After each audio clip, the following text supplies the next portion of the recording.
Dewan Pers didukung UNESCO menggelar sesi diseminasi tentang pencegahan dan penanganan kekerasan terhadap jurnalis dalam peliputan pemilu. Kegiatan ini digelar di Hotel Swiss Bell, Kota Makassar, Kamis 21 Desember 2023. Hadir sebagai pembicara adalah Asep Setiawan dari Dewan Pers, dan AKBP Agus Harul selaku Ketua Satgas Tindak Pidana Pemilu. Diseminasi ini didukung langsung oleh UNESCO bertujuan untuk mengurangi potensi kekerasan terhadap jurnalis menjelang pemilu 2024. Satgas Tindak Pidana Umum yang saya pimpin ini ada di bagian sidiknya, khusus penyidikan perkara kalau misalnya terjadi, ada di bagian khusus penyidikan, dan teman-teman yang penyelidikan inilah yang turun setiap ada kegiatan tahapan kampanye, mau kampanye, mau pemungutan suara dan lain sebagainya.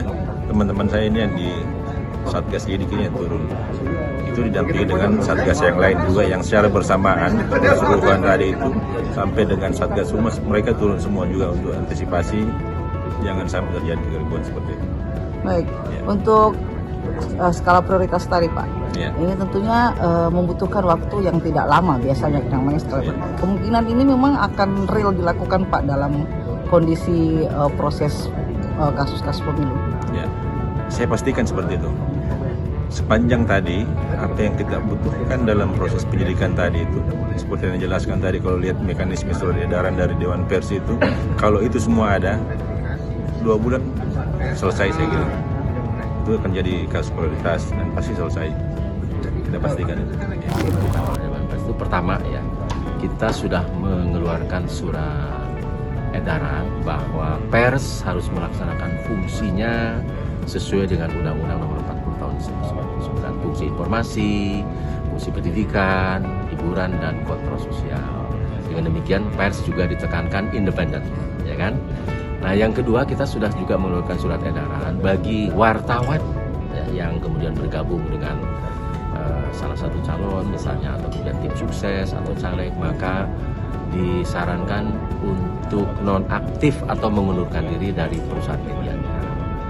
Yang ketiga, saat ini kita sudah memiliki instrumen dalam menangani kekerasan terhadap wartawan, termasuk saat pemilu, yaitu yang hari ini dilakukan, yaitu sosialisasi respon, ya, mekanisme respon pencegahan dan kemudian penanganan kekerasan dalam peliputan pemilu 2024. Nah, di dalamnya adalah bagaimana kita melakukan pencegahan bersama, ya, dari perusahaan pers, kemudian Dewan Pers dan konstituen atau perusahaan asosiasi wartawan, dan sekaligus ada mekanisme bagaimana kalau terjadi kekerasan.